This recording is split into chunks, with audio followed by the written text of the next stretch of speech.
Voilà, heu, j'ai un message, un peu spécial ce soir, on verra. J'espère que ça va vous bénir. J'ai beaucoup de versets, donc peut-être si vous avez de quoi noter, sur un téléphone, sur une note, sur un cahier, avec un stylo, pour les plus anciens. Pour relire peut-être les versets, parce que je vais lire beaucoup de versets ce soir. Et je vais commencer avec, un psaume. Si vous voulez bien, on va lire un psaume. Seigneur, merci de nous encourager ce soir dans les Écritures et aide-nous à réaliser, Seigneur, que qui tu es un peu plus. Et aide-nous dans notre quotidien, à réaliser qui tu es, Seigneur, un peu plus. Pour transformer, éclairer, conduire, ouvrir des portes nouvelles, pour nous élever, Seigneur, dans notre vie de tous les jours. Euh, avec tes provisions, avec tes pensées, avec tes projets, avec l'appel que tu as sur nos vies, Seigneur. Et la relation que tu désires établir jour après jour et de plus en plus avec chacun d'entre nous. Au nom de Christ. Amen. Et le titre du message, c'est Dieu est grand. C'est tout simple, mais j'espère que ça va nous parler, ça va vous parler. Alors, on va lire le psaume 44 d'abord, pour commencer. Vous êtes prêts? Psaume 44. Au chef des chantres des fils de Corée, cantique. Ô Dieu, nous avons entendu de nos oreilles, nos pères nous ont raconté les œuvres que tu as accomplies de leur temps au jour d'autrefois. De ta main, tu as chassé des nations pour les établir, tu as frappé des peuples pour les étendre. Car ce n'est point par leur épée qu'ils se sont emparés du pays, ce n'est point leur bras qui les a sauvés, mais c'est ta droite, c'est ton bras, c'est ta lumière, c'est la lumière de ta face, parce que tu les aimais. Ô Dieu, tu es mon roi. Ordonne la délivrance de Jacob. Avec toi, nous renversons nos ennemis, avec ton nom, nous écrasons nos adversaires. Car ce n'est pas en mon arc que je me confie, ce n'est pas par mon épée, ce n'est pas mon épée qui me sauvera, mais c'est toi qui nous délivres de nos ennemis et qui confonds ceux qui nous haïssent. Nous nous glorifions en Dieu chaque jour et nous célébrons à jamais ton nom. Magnifique. Pause. Et là, il reprend. Cependant, tu nous repousses, tu nous couvres de honte, tu ne sors plus avec nos armées, tu nous fais reculer devant l'ennemi, et ceux qui nous haïssent enlèvent nos dépouilles. Tu nous livres comme des brebis à dévorer, tu nous disperses parmi les nations. Tu vends ton peuple pour rien, tu ne l'estimes pas à une grande valeur. Tu fais de nous un objet d'opprobre pour nos voisins, de moquerie et de risée pour ceux qui nous entourent. Tu fais de nous un objet de sarcasme parmi les nations et de hochement de tête parmi les peuples. Ma honte est toujours devant moi et la confusion couvre mon visage.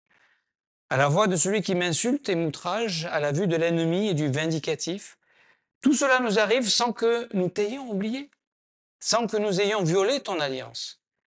Notre cœur ne s'est point détourné, nos pas ne se sont point éloignés de ton sentier, pour que tu nous écrases dans la demeure des chacals et que tu nous couvres de l'ombre de la mort. Si nous avions oublié le nom de notre Dieu et étendu nos mains vers un Dieu étranger, Dieu ne le saurait-il pas, lui qui connaît les secrets du cœur? Mais c'est à cause de toi qu'on nous égorge tous les jours, qu'on nous regarde comme des brebis destinées à la boucherie. Réveille-toi. Pourquoi dors-tu, Seigneur? Réveille-toi, ne nous repousse pas à jamais. Pourquoi caches-tu ta face? Pourquoi oublies-tu notre misère et notre oppression? Car notre âme est abattue dans la poussière, notre corps est attaché à la terre. Lève-toi pour nous secourir, délivre-nous à cause de ta bonté.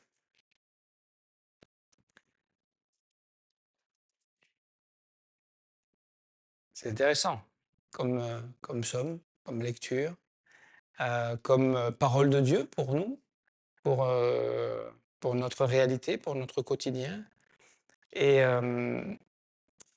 peut-être c'est les questions qu'on se pose où on sait que Dieu a fait des grandes choses, que Dieu est grand, que Dieu... Et puis il y a notre réalité avec ses défis, avec ses échecs, avec ses chutes, avec avec des liens peut-être on a laissé le péché, voilà, prendre de la place dans nos cœurs, dans nos emplois du temps, dans nos vies et on se dit: «Mais où est Dieu? Qu'est-ce que tu» et même là, il dit: «On a marché avec toi, on t'a pas abandonné, nos cœurs ne se sont pas détournés, on n'a pas violé ta loi, on n'a pas oublié ton nom, on n'a pas étendu nos mains vers un Dieu étranger». Donc Dieu, tu sais tout ça et pourtant la réalité, c'est qu'elle est difficile, leur réalité, d'accord? Et on pourrait se dire: «Beh, oui, mais alors est-ce que Dieu est vraiment grand? Est-ce que Dieu est vraiment grand? Est-ce que Dieu est vraiment puissant?» Vous êtes jamais posé ces questions-là? On est face à des situations, on se dit: «Mais, comment on va faire? Comment on va s'en sortir?» et j'aimerais vous dire qu'on croit dans un Dieu qui est grand, qui est puissant, qui est pas petit, qui est pas limité, qui est pas on a parlé pendant tout le mois d'août de ce Dieu qui est le Dieu des renversements, divins, qui est le Dieu de la, comment on dit? C'est la ça reviendra. Heu, Notre Dieu, il sait, il voit les cœurs, il voit les situations, il voit les difficultés et pourtant aujourd'hui le christianisme est agressé, est attaqué, est moqué, est dénigré, est rejeté par beaucoup de gens, et peut-être, on pourrait se dire, «Bon, est-ce qu'on a choisi le bon cheval?» Alors on va s'arrêter un instant et regarder comment Dieu est grand.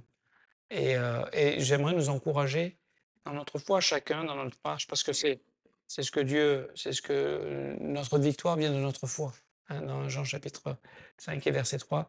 Notre victoire sur le monde, c'est parce qu'on croit. C'est parce que c'est Jésus qui a eu la victoire pour nous. C'est pas avec notre bras, avec notre force, avec notre intelligence, avec notre sagesse. C'est parce que nous sommes en Christ que nous sommes victorieux, n'est-ce pas?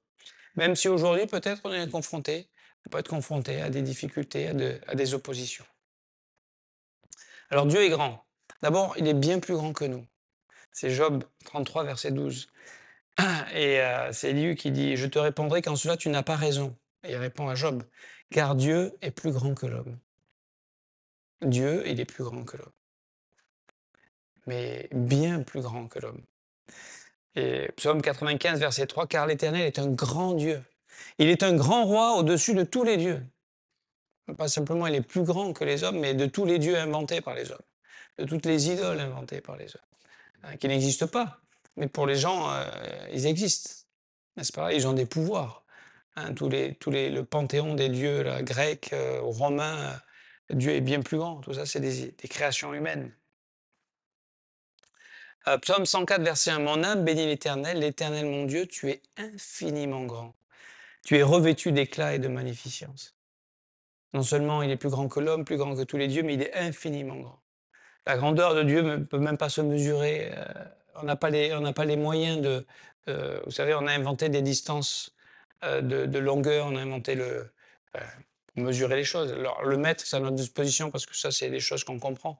Le kilomètre, déjà, bon, quand on a une voiture, on sait ce que c'est les kilomètres, ça donne une idée. Mais quand on commence à parler de distance entre les galaxies, les étoiles et tout ça, et là, on n'a plus le kilomètre n'a plus il faut utiliser d'autres moyens de mesurer, hein. Les années-lumière, vous savez ce que c'est une année-lumière? 300 000 kilomètres par seconde. Donc vous imaginez, si vous multipliez le nombre de secondes dans une année, ça fait la distance, une année-lumière. Donc voilà, nous, Dieu, c'est plus grand qu'une année-lumière, bien plus grand qu'une année-lumière. Et nous, c'est des dimensions qu'il a dans cet infiniment grand, nous dépassent complètement. Et qu'est-ce que ça devrait faire? Ça devrait nous pousser à l'adorer. Psaume 48, verset 2: «L'Éternel est grand et il est l'objet de toutes les louanges dans la vie de notre Dieu sur sa montagne sainte». Hein, c'est parce qu'il est grand qu'il est l'objet de toutes, les louanges.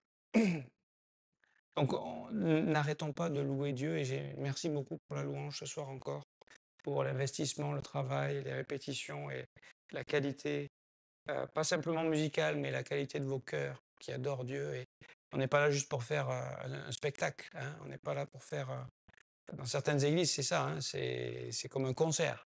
Non, c'est une adoration qu'on vient apporter à notre Dieu. C'est Dieu qu'on vient louer, c'est Dieu qu'on vient rencontrer. C'est pas.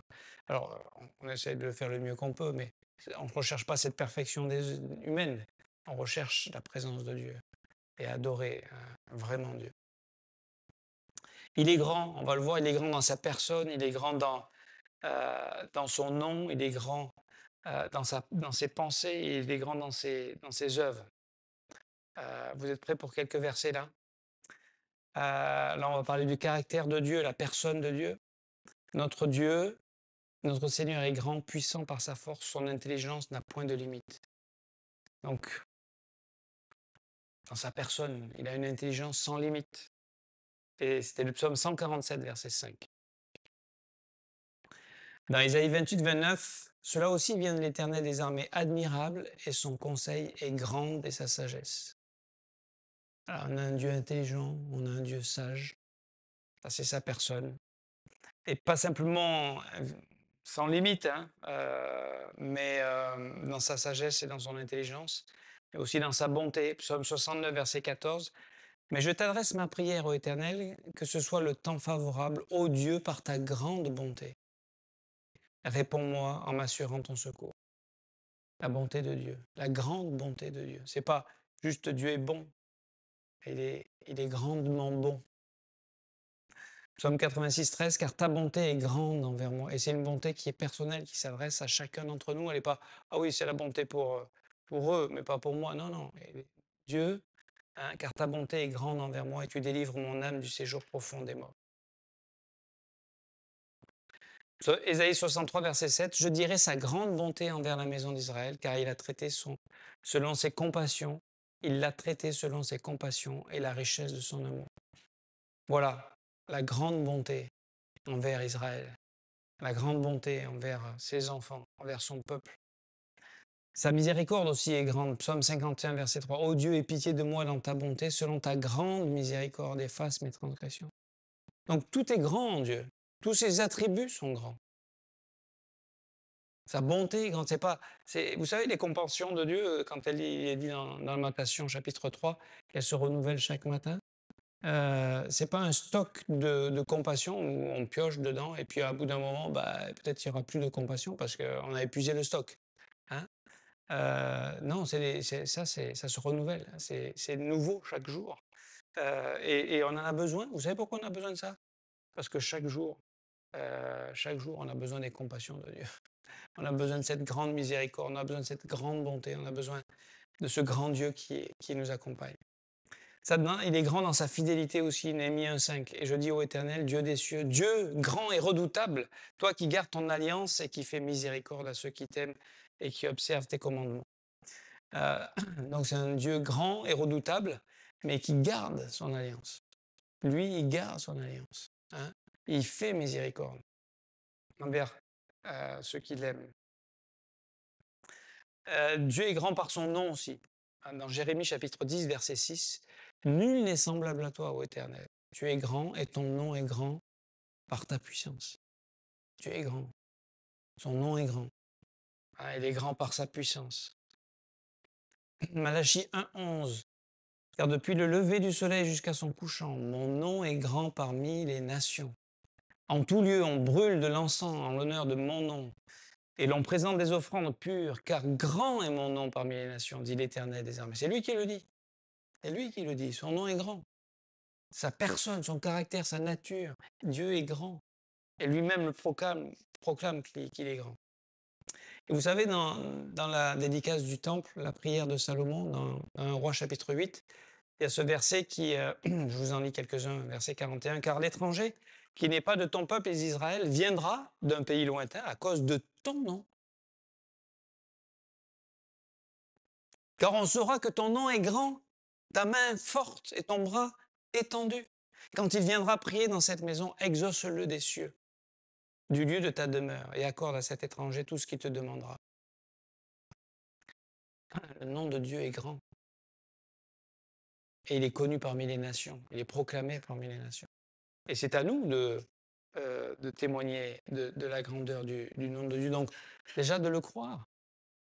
Et ça veut dire que confronté à notre réalité, comme on vient de le lire dans le psaume 44, il y a des situations, il y a des circonstances, il y a des saisons où on se demande où est la grandeur de Dieu parce qu'on a l'impression qu'il est impuissant, on a l'impression qu'il nous abandonne, on a l'impression qu'il n'est pas là avec nous. Il a fait des grandes délivrances, mais avec moi, ah oui, pour mon frère, lui, il est grand pour mon frère, il l'a guéri, ou lui, il lui a donné un travail, ou lui, il a pourvu pour lui. Mais pour moi, on n'est pas comme ça, à comparer souvent et à se dire où est Dieu, qu'est-ce que Dieu fait? Eh bien, ce qu'on peut faire, c'est qu'on est dans nos situations, avec nos circonstances, mais on peut regarder et proclamer que Dieu est grand. Et c'est pas de vivre dans le déni de notre réalité, mais c'est d'amener de créer un champ de foi, de proclamer, de croire que Dieu est grand. Et est-ce qu'il y a quelque chose de trop difficile pour Dieu? Parce que quand on médite sur la grandeur de Dieu et qu'on croit à la grandeur de Dieu, eh bien, on va rentrer, on va être porté par ce Dieu qui est grand. Et face aux situations, au lieu de, au lieu de déprimer, au lieu de se décourager, au lieu d'abandonner, au lieu de fuir, au lieu de se cacher, au lieu de, euh, on va regarder la grandeur de Dieu, on va dire, moi, je ne peux pas. Moi, je n'ai pas la force, moi, je n'ai pas la capacité, mais Dieu, lui, Dieu est grand. Dieu est en contrôle. Dieu, Dieu n'est pas dépassé. Dieu n'est pas démuni. Dieu dit, ah bah écoute, j'ai plus de provision pour toi, hein, j'ai tout dépensé, j'ai tout donné aujourd'hui et il n'y en a plus pour toi. Non, il est là. Et ça va nous permettre de tenir ferme, de tenir dans la faiblesse. Et c'est quand on est faible que la force de Dieu se manifeste. Dieu ne demande pas d'être fort. Dieu nous demande de croire qu'il est grand. Moi, je suis petit, mais lui, il est grand. Par ses pensées, que tes œuvres, psaume 92, 6, que tes œuvres sont grandes, ô Éternel, que tes pensées sont profondes. Job 36, verset 5. Dieu est puissant, mais il ne rejette personne. Il est puissant par la force de son intelligence. Les pensées de Dieu, la force de son intelligence. Psaume 139, verset 17. Que tes pensées, ô Dieu, me semblent impénétrables. Que le nombre en est grand. Si je les compte, elles sont plus nombreuses que les grains de sable. Je m'éveille et je suis encore avec toi. Ce psaume est magnifique aussi. Mais les pensées de Dieu, hein, les pensées de Dieu, on sait bien, Ésaïe 55, versets 8 et 9, hein, ses voix ne sont pas nos voix et ses pensées ne sont pas nos pensées. Elles sont bien plus élevées que nous, ces pensées. Ces pensées sont grandes, elles sont élevées, elles sont nombreuses aussi. Vous savez que Dieu a un sujet, Dieu a une pensée sur toute chose. C'est-à-dire le plus grand des... Même contre ChatGPT, ChatGPT ne fait pas le poids. Je l'ai utilisé aujourd'hui et ChatGPT m'a déçu. Il n'a pas pu résoudre mon problème. Je dis, je vais me tourner vers les hommes, l'intelligence humaine. Tu ne suffis pas. Tu es incapable de résoudre mon problème. Il a essayé, hein. Il était désolé chaque fois qu'il ne réussissait pas, mais il n'a pas résolu le problème. Ça, c'est l'homme, ses capacités. Alors, il est grand aussi par ses œuvres, par ses actes, par ses prodiges. C'est-à-dire Dieu c'est pas une grande bouche comme nous, on peut l'être, hein. Nous, l'homme est capable de se vanter de sa grandeur, de sa force, après, dans ses actes, des fois, il ne s'assume pas vraiment, hein. Psaume 77, verset 14. Ô Dieu, tes voies sont saintes. Quel Dieu est grand comme Dieu? Donc, ces œuvres, elles ne sont pas faites n'importe comment. Ces actes, hein, ces prodiges, il y a une voix, et ces voix sont grandes, hein, elles sont saintes. Euh, Psaume 92, verset 6, que tes œuvres sont grandes, ô Éternel, que tes pensées sont profondes. Donc les œuvres de Dieu sont grandes. Psaume 66, verset 3, que tes œuvres sont redoutables à cause de la grandeur de ta force. Tes ennemis te flattent. C'est terrible parce que la flatterie, c'est pas de Dieu, hein. Mais voilà, ils vont essayer de le flatter pour essayer d'avoir son approbation. Parce qu'ils reconnaissent sa force dans ses œuvres, dans sa puissance. Et ça, c'est un exemple. Euh, Dans l'Ancien Testament, c'est Pharaon face à Moïse. À un moment donné, il a été obligé de plier. Face à son orgueil, il a obligé de plier le genou et de laisser le peuple aller. Deutéronome 3, 24. Seigneur éternel, tu as commencé à montrer à ton serviteur ta grandeur et ta puissance. Et pardon. Ta grandeur et ta main puissante. Car quel Dieu y a-t-il au ciel et sur la terre qui puisse imiter tes œuvres et tes hauts faits? Et toute l'histoire de l'Ancien Testament, c'est pour nous rappeler que Dieu est grand, que Dieu a su délivrer, que Dieu a pu délivrer dans des situations impossibles. Israël était complètement avec, soit avec Josaphat, ou soit encore avec Ézéchias, ou peu importe les situations, ou David devant Goliath. C'était un combat perdu pour l'homme.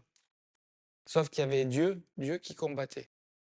Ou encore le peuple d'Israël acculé à la mer Morte avec toute l'armée de Pharaon, ses chars. Et qui a gagné? Ses œuvres sont grandes. Euh,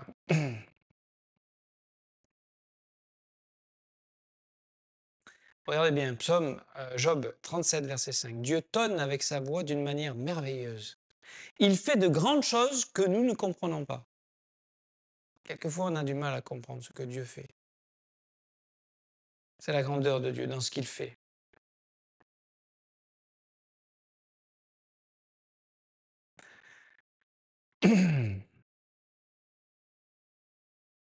Donc, de Samuel 7, 22. Que tu es donc grand, éternel Dieu, car nul n'est semblable à toi, et il n'y a point d'autre Dieu que toi, d'après tout ce que nous avons entendu de nos oreilles. Donc, ça c'est, on entend, on mélange la foi à ce qu'on entend, on croit à la parole de Dieu, on croit que Dieu est grand, on croit que ce qui est arrivé, l'histoire de l'Ancien Testament, c'est pas des contes pour nous faire plaisir, des idées, des images, des allégories. Non, c'est des choses historiques qui sont arrivées, où Dieu est intervenu dans la vie des hommes. Et il a manifesté sa grandeur, il a manifesté sa puissance. Et encore, dans Job 36, il dit que Dieu est grand par sa puissance. Qui saurait enseigner comme lui? Qui lui prescrit ses voies? Qui ose dire, tu fais mal? Souviens-toi d'exalter ses œuvres que célèbrent tous les hommes. Tout homme les contemple, chacun les voit de loin. Dieu est grand, mais sa grandeur nous échappe. Le nombre de ses années est impénétrable. Aussi, la grandeur dans le temps. Nous, on est limité dans le temps. Dieu est hors du temps. Le temps n'est pas hier, aujourd'hui, demain. Pour lui, ça nous dépasse. Parce que nous, on a hier, aujourd'hui et demain, c'est pas encore. Mais lui, il est, il est grand, plus grand que le temps. Et ça nous échappe. Ça nous échappe, la grandeur de Dieu. Mais c'est pas parce que ça nous échappe qu'il n'est pas grand. C'est pas parce que quelquefois il est silencieux ou il ne fait rien ou il semble ne rien faire que Dieu a arrêté d'être grand. Et nous, qu'est-ce qu'on va confesser? On va confesser que Dieu n'est pas grand, que Dieu nous a abandonnés, que Dieu n'est plus là, que Dieu qu'on a perdu les faveurs de Dieu, alors que nous avons, en Jésus-Christ, été placés dans celui en qui nous avons toutes les faveurs et nous avons tout reçu pleinement. Rappelez quand lorsque David a voulu construire une maison pour l'Éternel, il dit ceci dans 2 Chroniques 2,5. La maison que je vais bâtir doit être grande, car notre Dieu est plus grand que tous les dieux. Donc il est le temple c'est pas lui qui l'a construit, c'est son fils Salomon, mais était apparemment une construction magnifique, qui va être détruit, qui sera reconstruit un peu plus tard. Mais et en même temps, il était conscient, Salomon, dans 1 Roi 8, 27. Mais quoi? Dieu habiterait-il véritablement sur la terre? Voici les cieux et les cieux des cieux ne peuvent le contenir. Combien moins cette maison que j'ai bâtie. Et pourtant, voilà, le temple était à manifester dans toute sa construction, dans sa forme, dans le tissu utilisé, dans l'or utilisé, dans toute la construction, le chandelier, toute l'arche de l'Alliance, tout était fait pour montrer, pour révéler la personne de Jésus-Christ. D'accord? Et sa grandeur. Mais évidemment, même s'il demeurait, la Shekinah, la présence de Dieu demeurait dans le temple. C'est pour ça que Jérusalem est tellement important. Parce qu'il y avait la maison quand même de l'Éternel qui était là. D'accord? Et Esdras l'appellera la maison du grand Dieu. Alors pourquoi nous rappeler que nous avons un grand Dieu? Parce que voilà, la vie continue, j'ai une nouvelle rentrée avec son lot de défis, de problèmes, de difficultés. et on peut être assailli par, peut-être la crainte face à ce monde, où il va, qu'est-ce qui se passe? Qu'est-ce qui va arriver dans ces prochaines semaines, prochains mois? Face aux autres, ceux qui nous entourent, ceux que nous côtoyons, et puis face à nos limites, peut-être nos manques, à nos difficultés. Et Dieu nous dit ceci dans Deutéronome 7, 21: «Ne sois point effrayé à cause d'eux, car l'Éternel, ton Dieu, est au milieu de toi, le Dieu grand et terrible.» Et donc là, c'était la conquête de Canaan, évidemment, il y avait des défis. Et nous, on est dans une bataille spirituelle, il y a des défis devant nous, il y a de l'opposition, il y a des choses qui pourraient nous effrayer, et Dieu nous dit: «Ne sois point effrayé.» Pourquoi on n'est pas effrayé? Parce qu'on a le grand Dieu avec nous, parce qu'on a un Dieu qui est en contrôle de toutes choses, et il est au milieu de nous, il est grand et terrible. Et vous savez que lorsque le Pharaon a poursuivi le peuple d'Israël et qu'ils étaient acculés devant la mer Rouge, avant que Moïse, avec son bâton, et lui, bien sûr, c'est Dieu qui faisait ça, ouvre la mer Rouge, il y avait la nuée qui les avait conduits, la présence de Dieu. Et c'était étonnant parce que la nuée était d'un côté la lumière pour éclairer le camp du peuple d'Israël, et de l'autre côté, elle était ténèbres pour les, les Égyptiens, l'armée de Pharaon. Et ce même Dieu, voilà, il est grand, il est terrible. Pour nous, il est grand. Pour certains, il est terrible, il fait peur. Et ils ont raison d'avoir peur. D'accord? Ils ont raison d'avoir peur. Donc nous, on est prompt à craindre l'homme, les circonstances, au lieu de nous arrêter et de craindre le grand Dieu. En réalité, si on prend le temps de juste réaliser: «Attends, mais pourquoi je vais avoir peur de ces situations? Pourquoi je vais avoir peur de ces circonstances? Pourquoi je vais avoir peur de mes faiblesses? Pourquoi je vais avoir peur de l'avenir? Pourquoi est-ce que c'est parce que je ne crains pas le grand Dieu? Parce que je ne confesse pas, je ne reconnais pas, je n'accepte pas? Est-ce qu'il y a quelque chose d'impossible à Dieu?» Dans Luc chapitre 1, verset 37.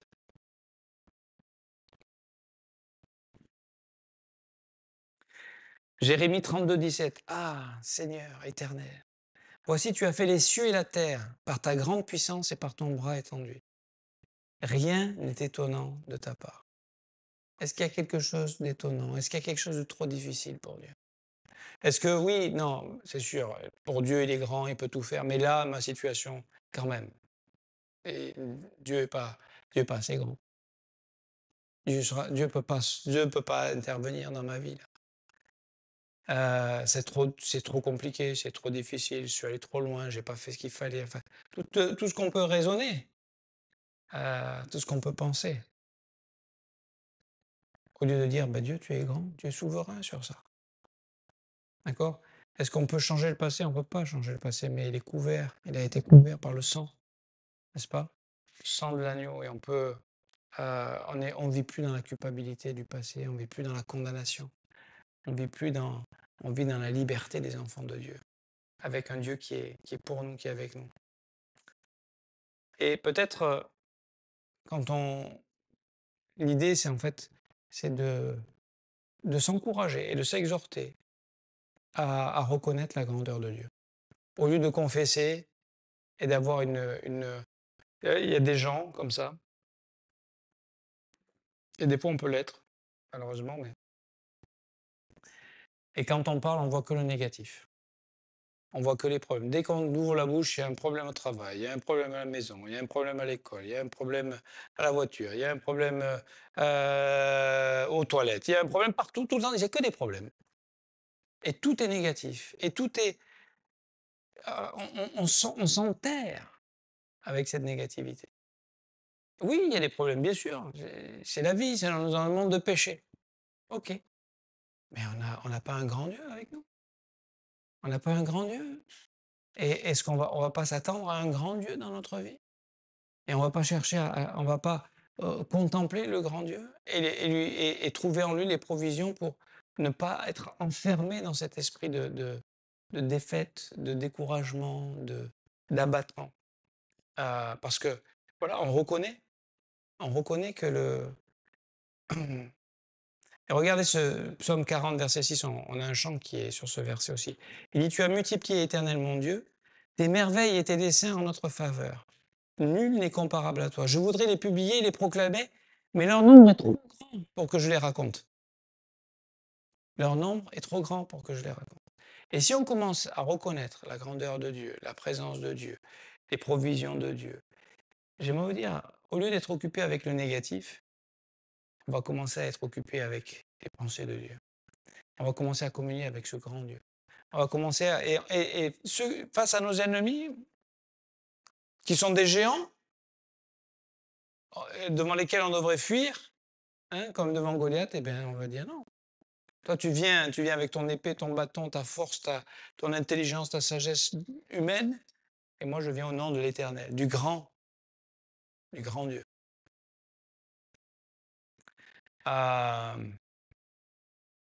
Vous savez que nous avons, nous, aujourd'hui, dans cette nouvelle dispensation, euh, nous avons un grand souverain sacrificateur.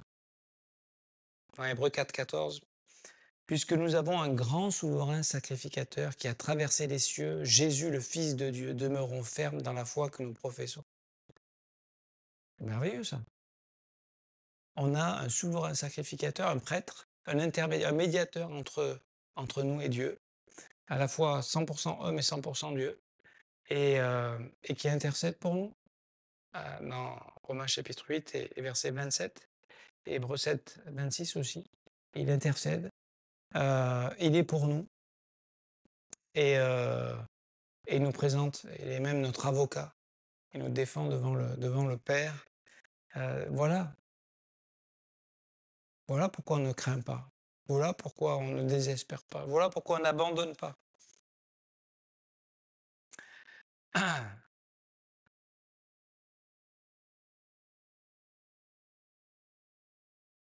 Euh, je vous dis un verset, Romains 5, 9.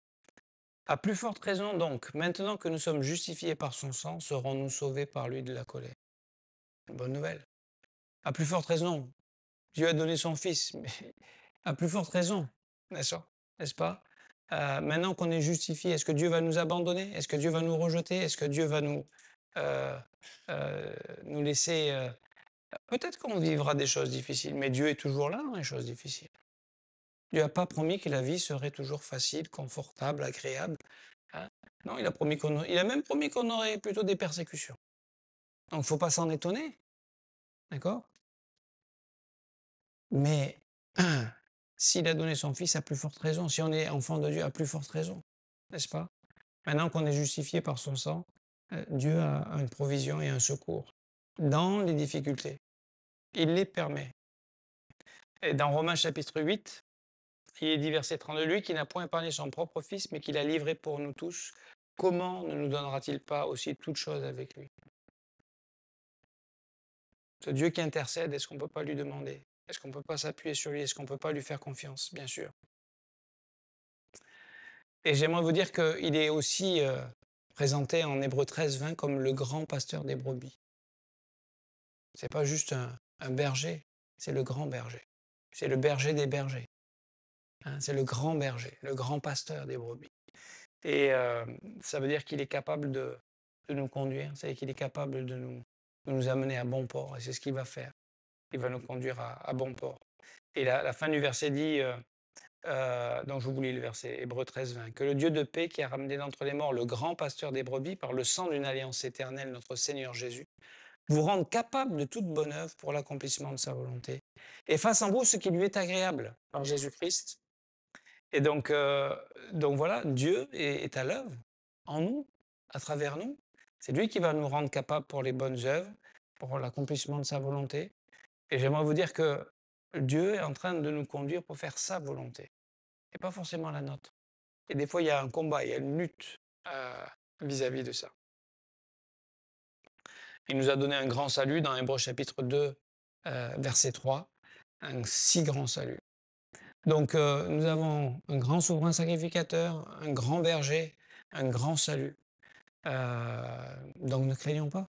Ne craignons pas pour ce que Dieu en réserve pour nous. Ne craignons pas face des fois au combat, face aux situations, aux circonstances. où on se pose des questions et on se dit qu'est-ce que Dieu fait? Pourquoi est-ce que Dieu permet telle situation, telle difficulté, tel problème? Et proclamons que Dieu est grand. Et appuyons-nous sur sa demandons-lui son secours. En fait, c'est ce qu'il fait à la fin du psaume 44, hein. «Lève-toi pour nous secourir, délivre-nous à cause de ta bonté». C'est pas à cause de nous, parce qu'on mérite quoi que ce soit, c'est sa grâce, c'est sa bonté qui fait que Dieu prend soin de nous et nous délivre. Donc conclusion, nous sommes petits, mais Dieu est grand et ça nous suffit. Ça nous suffit pour avoir une perspective, une vision dans ces prochaines semaines, prochains mois, prochaines années. On a un grand Dieu qui est avec nous. Un grand Dieu qui va nous conduire. Euh, et nous, notre part, c'est de rester attachés à lui par la foi. Jean chapitre 5, verset 4. La victoire qui triomphe du monde, c'est notre foi. C'est notre foi. Et je voulais nous encourager à reconnaître ça, à apprendre à changer le disque, d'accord? Et à adorer Dieu, s'arrêter et reconnaître qu'il est Dieu. Au lieu de contempler notre misère et nos limites, et si on contemplait la grandeur de Dieu, et si on proclamait la grandeur de Dieu, dans tout ce qu'il est, dans son aide, dans sa parole, dans ses promesses, dans ses actes, dans son caractère. Et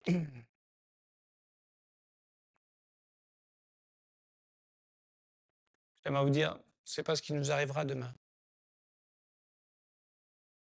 Pensez à notre sœur qui, le Seigneur a repris comme ça, du jour au lendemain, ça peut nous arriver. Et nous savons où nous allons. Donc nous ne sommes pas dans la crainte de ça. Mais je veux dire, le temps qui nous est offert, le temps qui nous reste, comment on va l'utiliser, comment on va le dépenser. C'est le défi pour chacun d'entre nous dans ce monde aujourd'hui. De, de, de le vivre avec Dieu, de le vivre dans la foi, dans l'obéissance, dans ce qu'il a préparé pour nous, tout simplement. Donc demain, on ne sait pas ce que nous réserve demain, et à chaque jour suffit sa peine, hein, Jésus le dit. Mais on peut être dans le repos, dans la tranquillité. Ésaïe 30, verset 15. Car ainsi parle le Seigneur l'Éternel, le Saint d'Israël, c'est dans la tranquillité et le repos que sera votre salut, c'est dans le calme et la confiance que sera votre force. Et le verset ne s'arrête pas là, il dit, mais vous ne l'avez pas voulu. Et moi, j'aimerais nous encourager, Seigneur, je veux ça. Je veux ça. Je veux trouver ce repos, je veux trouver ce calme, je veux trouver cette confiance, euh, cette tranquillité. Parce qu'on a un grand Dieu et qu'on peut et on fait les choses, on fait ce qu'on a à faire et on traverse les difficultés, mais on découvre que Dieu est toujours là. Donc, tout ça pour vous dire qu'il y a une chose qu'on peut faire. En lui, on a tout reçu. On a reçu la plénitude de la grâce.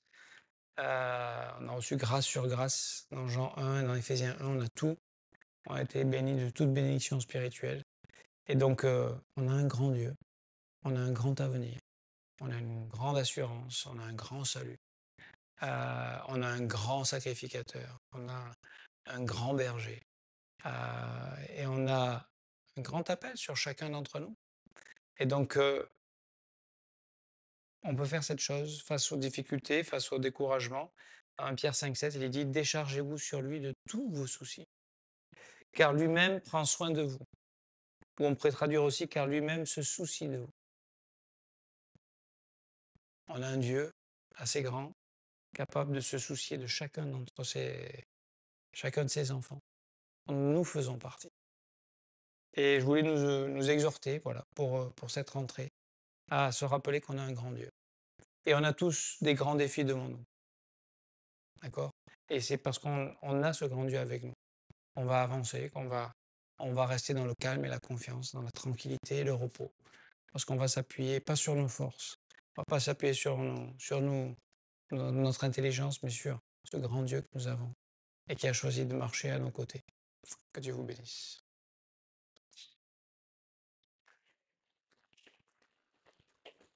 Amen.